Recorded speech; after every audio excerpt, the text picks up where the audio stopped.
네, 오늘 청와대 그리고 국회 상황들 짚어볼 텐데 여러 번 강조를 해드렸지만 어제가 이제 박근혜 대통령의 취임 2주년이었습니다. 그렇지만 특별한 기념 행사는 없었습니다. 지금 처한 청와대 현실이 어떤지를 보여주는 단면이 아닐까 싶은데 불과 1년 전만 하더라도 대국민 담화를 하면서 앞으로 청와대가 앞으로 국정을 어떻게 이끌지를 당당하게 밝히던 때와는 무척 비교가 되는 그런 현주소가 아닐까 싶은데 먼저 어제 2주년 그리고 1년 전의 모습 어떻게 달랐는지 한번 비교되는 영상 보시겠습니다. 예, 자 왼쪽 화면이 이제는 어제 화면이고요. 예. 일단 보면 나중에 말씀을 드리겠지만 옷은 다 똑같습니다.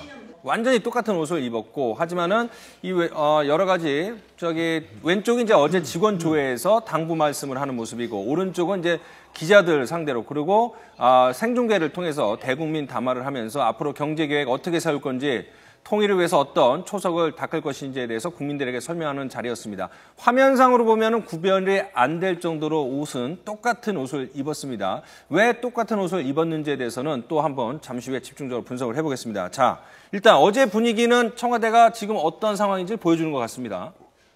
어제 보니까 아주 이례적으로 대통령께서 직접 보면 직원 조례에 참석을 하셨어요. 네. 처음이라고 그럽니다. 아마 역사상 처음일 겁니다. 역사상으로? 역사상 처음일 겁니다. 대개 전 직원하고 마주하는 것은 대통령 퇴임하는 날. 퇴임하는 날 환송하기 위해서 전 직원들이 쫙 도열을 합니다. 그렇죠. 박수 치고 인사하고 그러지 않습니까? 그래서 저는 박 대통령께서 굉장히 힐링이 필요하구나. 위로받고 싶어 하구나. 왜냐니까 아무래도 보면 수석, 비서관들 만나는 것보다는 행정관이라든가 그 밑에 일반 직원 한 700여 명이 어제 모였다는 거 아니에요? 각 수석실별로. 그렇다면 젊은 친구들이 많습니다. 그래서 어제도 기념사진 찍는데 보니까 대통령님 사랑해서 하트도 그리고 또 대통령 충성 이래서 하면 얼마나 보면 힐링 받겠습니까? 그렇구나. 내가 여기 지금 보면 대한민국의 컨트롤 타워인 청와대의 주인이 바로 나로구나 하는 힐링을 받고 싶었던 것이 아닐까. 그렇지 않고서 보면 아마 역대 대통령 처음으로 전 직원 조례 직접 원래 전 직원 조례는 매월 비서실장이 주재하는 겁니다. 그렇죠. 또 없네요, 또. 마침 비서실장이 없네요. 없으면 현정택 수석이 하면 되거든요. 근데 어쨌든 간에 대통령께서 힐링을 좀 받고 싶은 것 아니었나, 위로받고 싶은 것 아니었나 하는 그런 생각을 갖게 됐습니다. 지금 이제 화면에서 보시지만은 이제 직원들이 응원 메시지를 담아서 전달을 했는데 롤링 페이퍼라고 그러죠. 저런 걸로 봐서는 미리 좀 계획이 됐던 행사이기는 한 것 같습니다.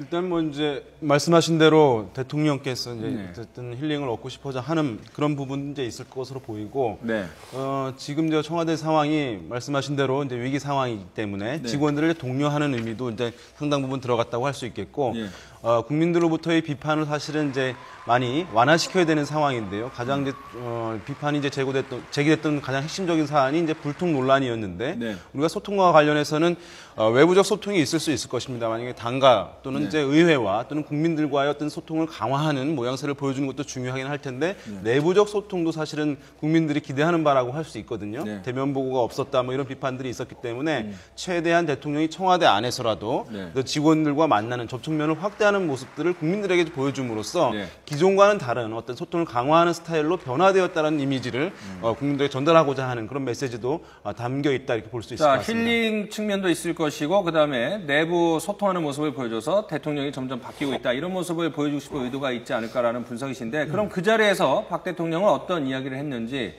직원들에게 어떤 당부를 했는지 한번 들어보시죠. 우리에게는 새로운 각오로 경제 혁신을 이루어내고 통일 기반을 마련해야 되는 막중한 과제가 부여되어 있습니다. 청와대 자체가 국정 운영을 위한 TF라는 그런 마음으로 혼연일체가 돼서 함께 일을 해주기를 바랍니다. 자, 청와대가 국정 운영의 TF다라는 게 결국은 국정 운영의 중심이 청와대라는 얘기인지 청와대가 사명감을 갖고 더 열심히 일을 해야 된다는 뜻인지 어떻게 해석이 될까요? 아마도 TF라고 하는 게 태스크 포스 팀을 말하는 겁니다. 이게 군사 용어인데 사실은 어떠한 임무를 수행하기 위해서 한시적으로 조직해가지고 특별한 임무가 마치면 해체되는 그런 걸 의미하는데 아마도 후자의 이해 같습니다.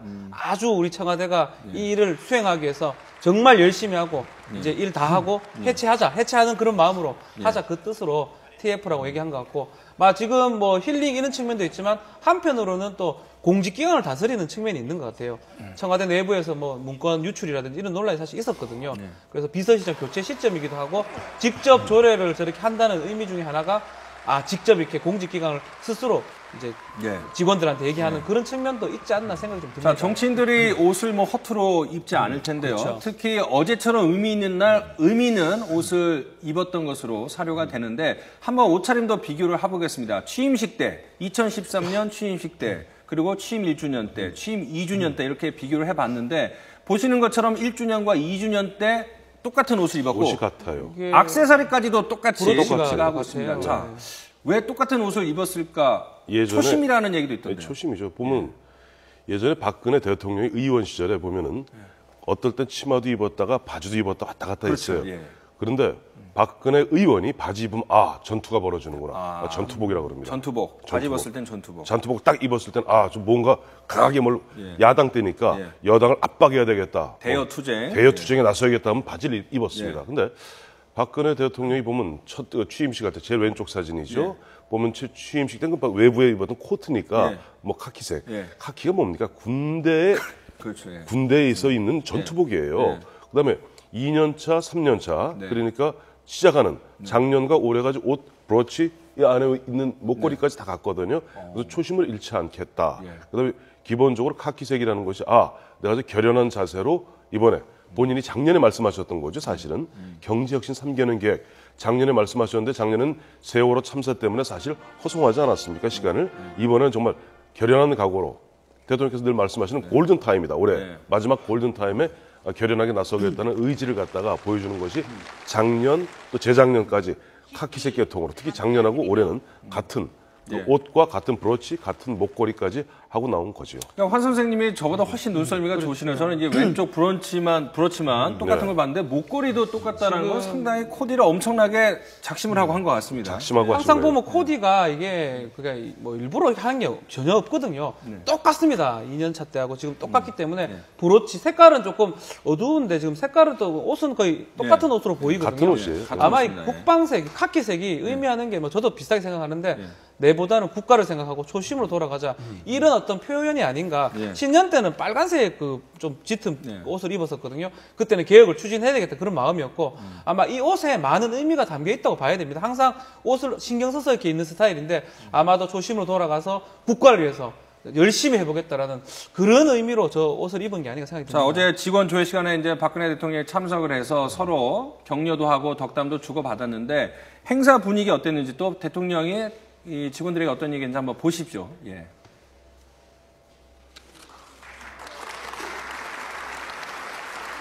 이게 응원 메시지 이른바 롤링페이퍼입니다.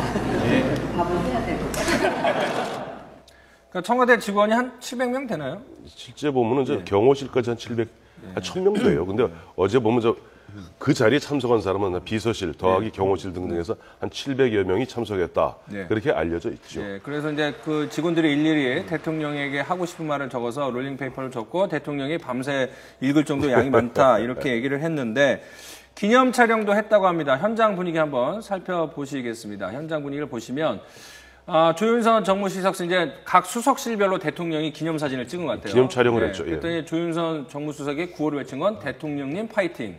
김관진 국가안보실은 역시 군인답게 대통령님 충성 이렇게 했고 윤두현 홍보수석실은 이 머리 위로 하트를 그리며 대통령님 사랑합니다. 그랬더니 대통령이 그렇게 응답했다 그러시잖아요. 역시 홍보수석실이 다르네요.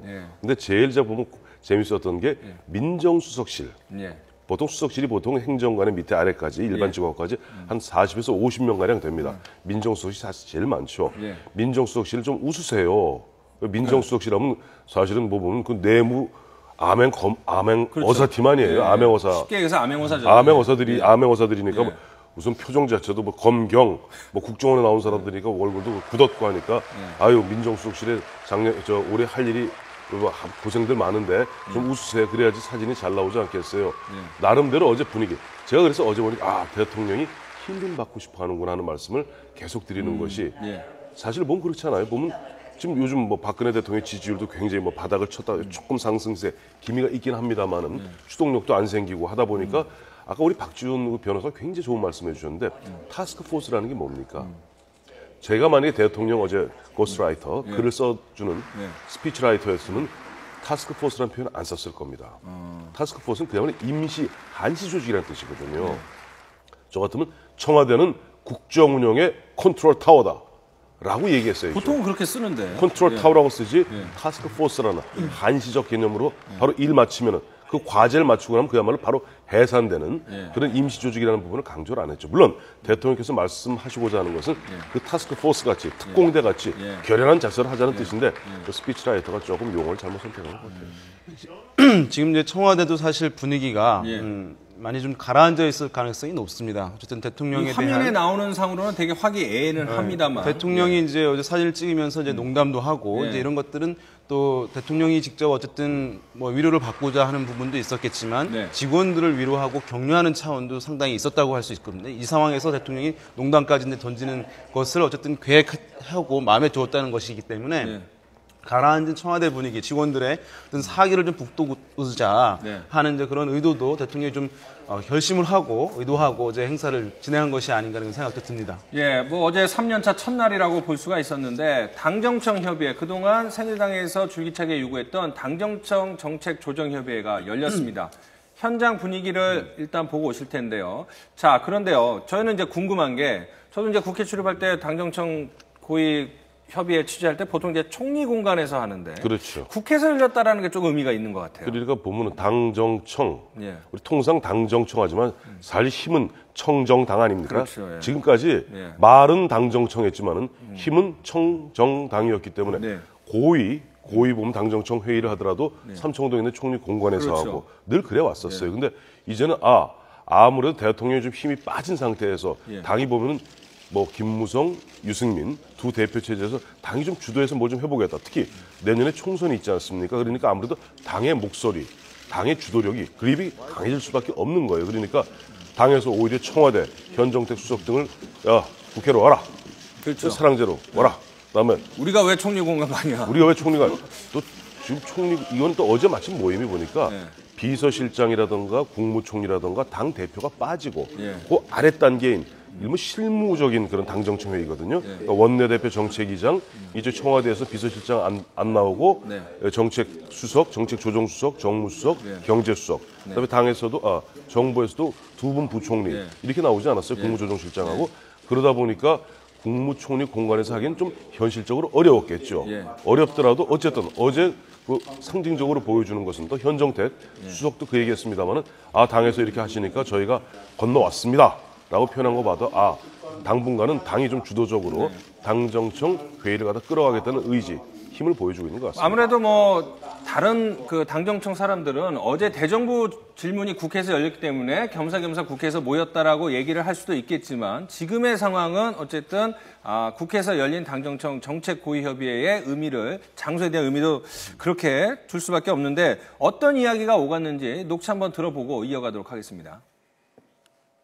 책임과 고난을 공유하고 그 결과가 바로 우리 공동 운명이다. 일방통행 없이 진정으로 소통을 할 수 있기를 기대하면서 오늘 당정청이 실질적인 협의체가 되기 위해서는 정부 측에서 검토하는 모든 정책들을 입안 단계에서부터 발표에 이르기까지 당과 긴밀히 상의하고 조율해 주시기 바랍니다.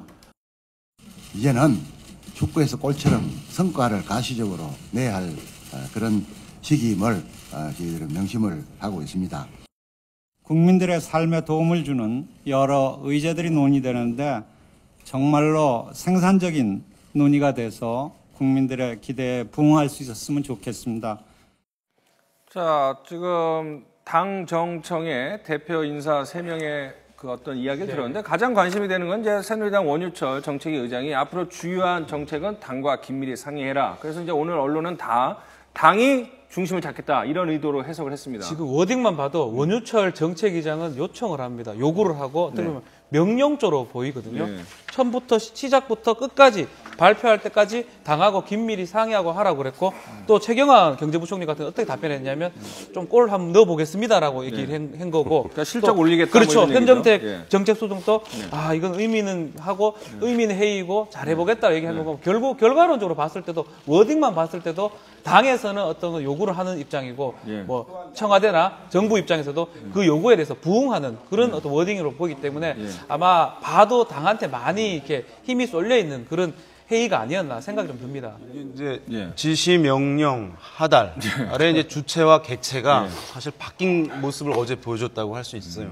그러니까 우리가 지금 새로운 대통령의 국가이긴 한데요. 지금 보면 국정 운영의 모습에 있어서 굉장히 어떤 상당히 변화를 얘기하고 있는 것인데 과거에도 당 중심, 당 주도의 이제 국정 주도가 국정 운영이 임기 말에 가서는 사실 자연스럽게 나타나는 것이 일반적인 현상이었는데 지금은 이제 3년 막 시작하는 시점에서 이런 모습이 보여진 것인데요. 그래서 지금까지 보여줬던 통치 방식, 통치 운영 스타일과는 이제 완전히 다른. 그래서 이제 뭐 이렇게 표현해 볼 수도 있겠죠. 선당 후청이라고도 표현할 수 있을 것 같은. 당이 앞서고 청와대가 이제 뒤에 서는 그런 것이라고 할 수 있겠고 우리가 이제 지난번에 내각에 있어서 이제 6명의 의원들이 입각하게 되면서 사실상 이게 총리도 있고 부총리도 그렇고 내각제 아니냐 이제 이런 비판들이 있었는데 그 비판은 사실은 이제 냉소적이고 그야말로 어쨌든 이제 비난 차원에서의 하는 성격이 컸거든요. 근데 실질적으로 어제 모습을 보면 당이 주도한다. 내각제 같은 경우가 실제 이제 당에서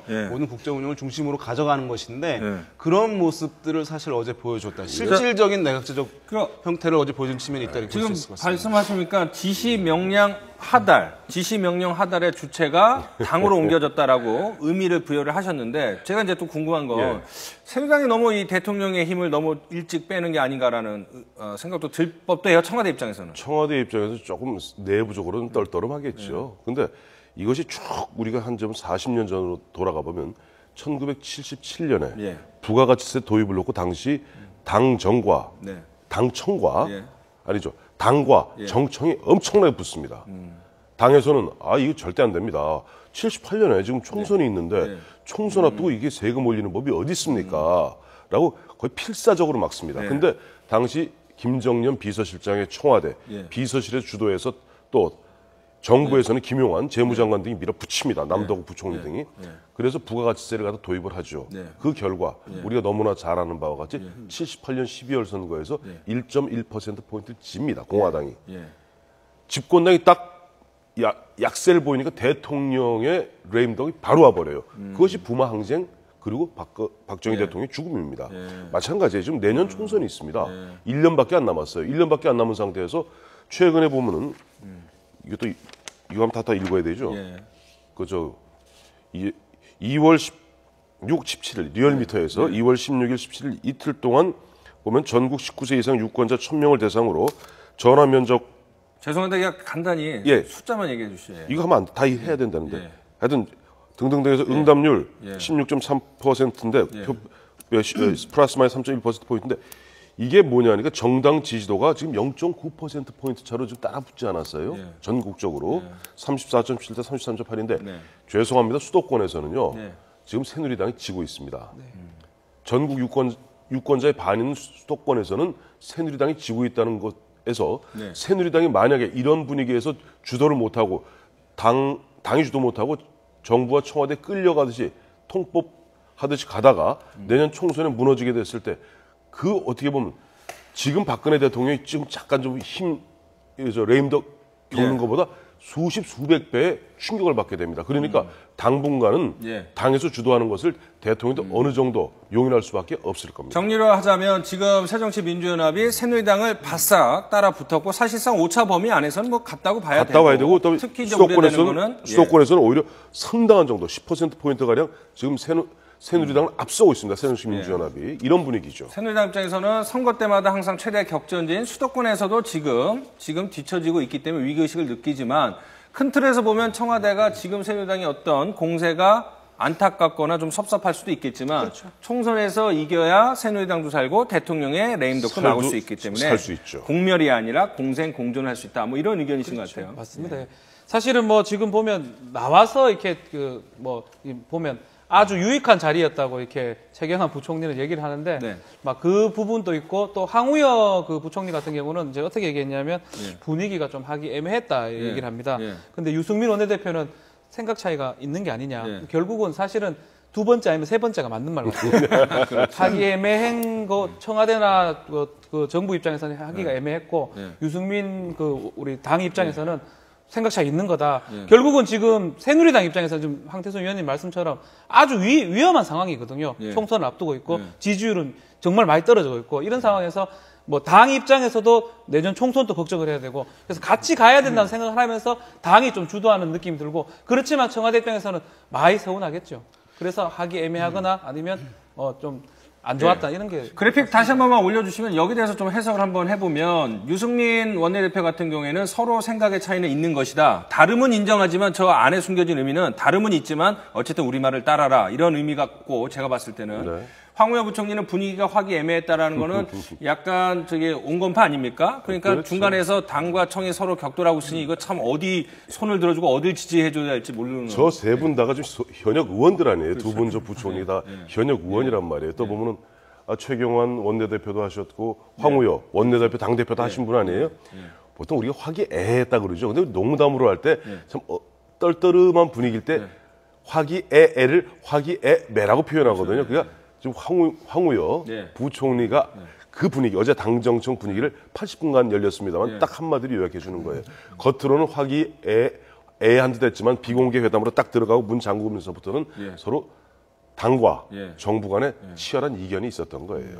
뭐 흘러나오는 얘기들 통해서 보면은 이제 긴장감이 흘렀다고 하거든요. 어제 비공개 회의에서 그만큼은 어쨌든 이제 설전이 큰 목소리로 오고 가진 않았습니다만은 어쨌든 당의 입장, 청와대의 입장이라는 것은 다 알고 있는 상황이기 때문에 그 사이에 어쨌든 긴장감이 강하게 흘렀다고 할 수 있는데 지금 어쨌든 당이 이제 주도하게 되면 앵커께서 이제 말씀하신 대로 사실 대통령의 힘이 더 빠지게 되는 것을 강화하는 이제 효과가 있기 때문에 그런 부분이 이제 우려될 수 있는 지점이 하나 있겠고요. 또 한 가지는 만약에 청와대라든가 또 어쨌든 이제 정권 차원에서 여당이 주도하는 것들, 여당이 또 결정하는 것들 따라주고 이런 것들이 이제 순조롭게 소통의 모습으로 포장이 되어서 간다면 문제가 없겠습니다만은 이것이 이제 유승민 원내대표가 이제 이런 말도 했거든요. 지난 이제 2년 전에 세웠던 계획 중에서 고칠 것은 고치고 뭐 변화할 건 변화하고 이것을 다시 재정비해야 된다고 했던 것은 국정의 기조까지 건드린 모습이었거든요. 그렇죠. 그런 면에서 봤을 때는 청와대 입장에서 당의 움직임, 어떤 당의 결정 의견에 대해서 반대 의견을 명확하게 표시하는 상황들이 순간순간 올 가능성이 있거든요. 그렇게 되면 이것이 다시 한번 당청 간의 이제 갈등과 대립으로 국민들에게 비춰질 수 있는 것이니까 그것이 이제 정권 차원의 안정성을 상당히 저해하는 그런 요인으로 작용할 가능성이 이제 남아 있는 것이죠. 아니 그런데 이제 박근혜 대통령 하면은 원칙 고수하고 그다음에 약속 지키는 거에 상당히 의미를 두는 그런 지도자로 잘 알고 있는데 지금 대선 때 내놓은 공약들 중에서 고칠 건 고쳐라, 버릴 건 버려라 이렇게 당에서 얘기하면 대통령 입장에서는 도대체 어떻게 하자는 건지 참 기분 나쁘겠죠. 대통령 입장에서 나는 그 5년 동안 줄기차게 가고 싶은데 왜 보면 나를 갖다가 만들어 주었던 당에서 내 발목을 잡지 생각할 텐데 대표적인 게 증세 없는 복지 아닙니까? 지금 막상 보면 대통령 후보로서의 공약했을 때 증세 없는 복지 뭐 달콤하게 들렸을런지는 모르겠습니다만은 현실적으로 2년 동안 안 되고 있잖아요. 그럴 때 그런 부분에 있어서 그야말로 현실에 맞게 고치는 것 필요한 거 아니냐 하는.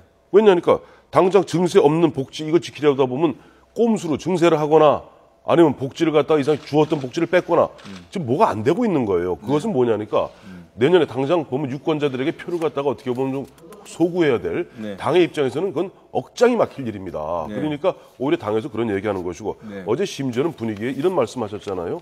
대통령께서 지난 월요일 날 수석 비서관 회의에서 불어터진 국수 먹고 좀 힘내는 우리 경제가 참 불쌍하다.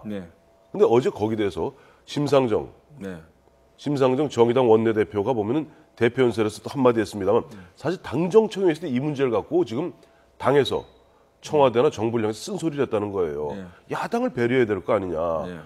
당장 야당에서 이런저런 얘기 나오면서 아니 마치 야당이 뭐 부동산 3법 좀 늦게 처리해 주는 바람에 안 됐다는 듯이 모든 책임을 야당에 전가하는 그런 모습은 옳지 않다는 이야기를 오히려 여당에서 청와대나 정부에다 쓴소리를 하고 있다는 것이 바로 아까 황우여 대표가 말씀하셨던 화기 애매, 그 애매에 들어가는 부분이죠. 자, 예, 알겠습니다. 자, 어제부터 오늘 내일까지 사흘 동안 이제 국회에서는 대정부 질의가 이어지고 있는데 어제 이제 국무총리로서 이제 의안구 총리가 처음으로 대정부 질문에 답변자로 참석을 해서 데뷔전을 치렀습니다. 자, 야당인 새정치민주연합 1번 타자로 이해찬 전 총리자 현재 6선의 국회의원이 나섰습니다. 아주 각오를 단단히 한 모습인데 두 사람의 질의응답 한번 보시죠. 다른 사람은 몰라도 총리만큼은 차라리 총선에 불출마하겠다고 이 자리에서 입장을 표명을 하시고 내각을 내가 책임지고 이끌어 가겠다. 그래서 대통령을 보좌하겠다. 이런 본인의 결단이 필요하다고 생각합니다. 어떻게 생각하십니까? 저는 이 자리가 마지막 저의 공직의 자리라고 생각을 하고 있습니다. 다만 저도 지역구를 가진 국회의원으로서 지역구민에 대한 최선의 그 도리가 있기 때문에 적절한 기회에 제 입장을 밝히도록 그렇게 하겠습니다. 지난번 원내대표 하실 적에 대통령을 만나서 각하라는 표현을 쓰셨는데 적절치 않은 표현이라서 제가 국민의 정부 인수위 할 적에 폐기했던 용어입니다. 앞으로는 안 쓰시는 게 좋겠다고 생각하는데 어떻게 생각하십니까? 저는 그 공직에서 한 40년 있으면서 어느 정권이나 대통령을 국가 원수로 예우하는 그런 차원에서 각하라는 표현을 사실은 써왔습니다. 이명박 정부 때도 써왔고 노무현 정부 때도 써왔고 또 김대중 대통령께도 썼던 기억이 납니다. 자, 각하 얘기부터 한번 해보죠. 사실은 이제 그동안 각하라는 표현이 조금 권위주의적이다. 뭐 군사 독재 시절의 용어다 이렇게 해갖고 이해찬 의원이 말씀하신 것처럼 이 국민의 정부 때 대통령님이라는 표현이 쓰기 시작한 거 아닙니까? 근데 왜 옛날 표현, 권위적인 표현 쓰냐 이런 얘기를 했네요. 몇 번 진짜로 대통령 각하라는 말을 했기 때문에 그 청문회 과정에서도 그거 좀 문제를 얘기를 많이 했었거든요. 그래서 이해찬 의원이 두 가지 중에 큰 틀이 하나가 이제 공직을 더 할 거냐 말 거냐 부분이고 하나가 이 각하 용어인데 뭐 이완구 총리 입장에서는 뭐 본인의 내 스타일이 원래 국가 원수한테는 각하라 다 썼다 이렇게 얘기를 하면서도 조금 부적절하면 재고를 해보겠다 이렇게 어떻게 보면 잘 이렇게 융통성 있게 나온 것 같긴 한데요. 각하라는 용어를 개인적으로 둘이 있을 때 쓰는 건 상관이 없지만 뭐 용어가 폐기됐다면 이제 밖으로 언론에 비춰질 때는 각하는 용어를 안 쓰는 게 또 권위주의를 상징하기 때문에 막 그런 의미에서 이해찬 의원이 아마도 아주 큰 틀에서 저걸 물어본 것 같습니다. 그 단어가 안 쓰인 지가 한 20년 가까이 되는 아니 그렇지 않아요. 보면 이명박 정부에서도 그 안에서는 예를 들어서 보면 윤희용 센터장이 예를 들어서 이명박 대통령이라고 하면 만날 때마다 대통령님 길잖아요. 그러니까 그 안에서는 각하 쓰고 아까 그렇기 때문에 이완구 총리도 노무현 대통령 때는 물론이거니와 김대중 국민의 정부 시절에도 왜 공개적으로 쓰지 않았습니다. 그러나 그 안에서 부를 때 길잖아요. 대통령님 숨차거든요. 그러니까 각하라고 많이 했고 미국 같은 경우도 미스터 프레지던트 그러지 않습니까? 그렇다고 뭐 오바마, 미스터 오바마 그러겠어요? 미스터 프레지던트. 그걸 우리말로 표현하면 각하입니다. 그러니까 뭐 그런 거 갖고 좀 이해찬 전 총리께서 뭐 사실 그 시절에 썼던 이야기 갖고 마치 지난 그 보면 12월 7일이죠, 지난해. 그때 그 한 62명 의원들 모아놓은 그 자리에서 원내대표였던 이완구 현 총리가 하필이면 각하 뭐 힘내세요 하는 식으로 세 번 얘기한 그걸 비꼬는 것인데 사실 전직 국무총리로서 적절한 질문은 아닌 것 같습니다. 자, 이제 두 사람 그런데 인연이 조금 있다고 봐야 할까요? 어쨌든 뭐 공통점도 있고 차별화되는 점도 있는데 한번 보시죠. 자, 이완구 총리는 43대 총리고요. 이해찬 의원은 노무현 정부 때 36대 총리를 역임을 했습니다. 고향은 두 사람 다 충남인데 청양군과 둘 다 청양군은 똑같군요. 그래서 이완구 총리는 세종 총리다. 이해찬 의원은 현재 세종시 국회의원이고 6선입니다. 자, 이런데 어제 질문에서 이제 많은 사람들이 궁금했던 질문을 했습니다. 국회의원 선거에 내년에 선거에 출마할 거냐? 그랬더니 어떻게 뭐 하겠다는 겁니까? 안 하겠다는 겁니까? 이제 명확하게 입장 표명을 하지 않았죠. 상당히 이제 곤혹스러운 질문일 수밖에 없는 상황인데 일단 이제 의원이라는 것이 굉장히 안정적으로 신분을 이제 보장해 주는 것이기 때문에 그리고 어쨌든 기술적으로 정치 활동을 이제 전개할 수 있는 도구이기 때문에 이것을 안 한다고 단박에 할 수 없는데 지금 이제 이럴 것 같아요. 이제 이완구 총리로서는 향후에 본인의 어떤 총리로서의 인기 또는 이제 차기 대선 주자로서의 대중적인 지지도 이런 것들과 사실 맞물려 있는 사안이라고 볼 수밖에 없습니다. 만약에 지금 이제 잠재적인 대권 주자 중에 한 명인데 이것이 이제 본인의 위상이 더욱더 올라가고 총리로서 이제 성과가 있게 되면은 올라갈 텐데요. 그렇게 된다면 과감하게 이제 의원직 이것을 이제 선거 불출마를 선언하게 되면서 총리직을 더욱 오래 가져가고 그러면서 바로 차기 대권 반열로 이제 가는 것이죠.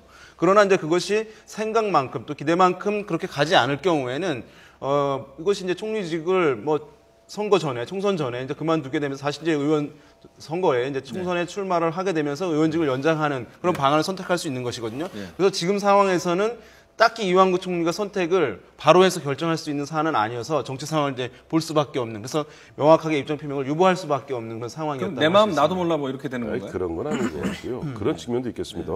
보다 근본적으로 우선 소속 지역인 자기 지역구인 부여 청양이 좀 인구 13만 5천 미만이라서 통폐합 지역입니다. 그렇죠. 첫째는. 두 번째는 선거법에 따라서 만약에 지금 이완구 총리가 여기서 불출마 선언합니다. 그러면 불출마 선언하면 의원직을 내놔야 되겠죠. 그렇죠? 아니면 불출마 선언 지금부터 해버리면 굉장히 혼란해집니다. 그리고 만약 의원직을 좀 내놓게 되면 자녀 임기가 1년 미만인 경우에는 보궐선거를 안 치릅니다만은 만약에 또 지금 불출마 선언했으면 당신 불출마할 거니까 그럼 다 의원직도 내놔라 라고 얘기하면 또 보궐선거를 치러야 되는 그런 부담이 있어요. 그 비슷한 게 뭐냐면 임태희 기억나시죠? 임태희 이명박 대통령 당시 비서실장. 정리를 좀 그러니까 해주시죠.